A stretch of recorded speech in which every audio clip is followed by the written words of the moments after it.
சிவாவை நல்லா கலாய்ச்சிட்டாரு சிவாஜி அங்கிள். ம். சார் நான் வந்து சிவா. என்னது சிவாஜியா?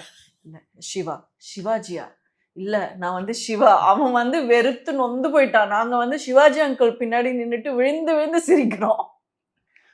அப்புறம் வந்து சிவா வந்து என்கிட்ட சொன்னா, உன்னை மட்டும் கிண்டலே பண்ணல அவரு, என்ன பண்ணாரு, ஃபேஸ் அப்படிப்பா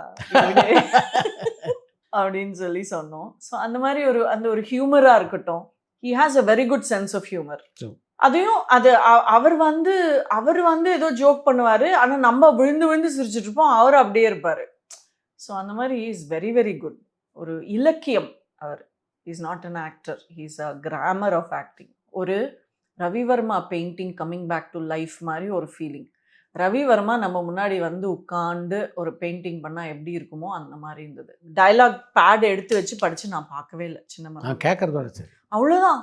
அப்போ என்ன ஒரு சின்சியாரிட்டி இருக்கணும், என்ன ட்ரைனிங். பிரெயின் அப்படிங்கிற ஒரு விஷயத்தையும் நம்ம ட்ரெயின் பண்ணோம். It's not just our flush in the body இல்லை. ஏன்னா பிரெயின் செல் செத்து போயிட்டே இருக்கும் வயசாக வயசாக. அந்த மூவி பண்ணும்போது அவர் எப்படி 60+ இருந்திருப்பாருன்னு நினைக்கிறேன். வெரி ஈஸிலி 60+, 70 கிட்ட கூட இருந்திருக்கலாம். அந்த டைம்ல கூட அவர் வந்து டைரக்டர் வந்து படிச்சு காமிப்பாரு. இது மாதிரி ஃபுல்லாக படிச்சு காமிச்சு, நீங்கள் இங்கே வரீங்க, இங்கே நிற்கிறீங்க, அதான் சார் உங்களுடைய பொசிஷன். மோகினி இங்கே வராங்க, நிற்கிறாங்க, வடிவுக்கரசி அம்மா அங்கே நிற்கிறாங்க. அதை வந்து இவர் இப்படி கூட பார்க்க கூட மாட்டார். அப்படியே நார்மலாக தான் இருக்கும் ஃபேஸு. அங்கே போனால் இட்ஸ் அ டிரான்ஸ்ஃபர்மேஷன். ஸோ எப்படி அந்த அளவுக்கு மூளையை அவர் ட்ரெயின் பண்ணலன்னா அந்த வயசில் அந்த மெமரிங்கிறது வந்து வாய்ப்பே கிடையாது.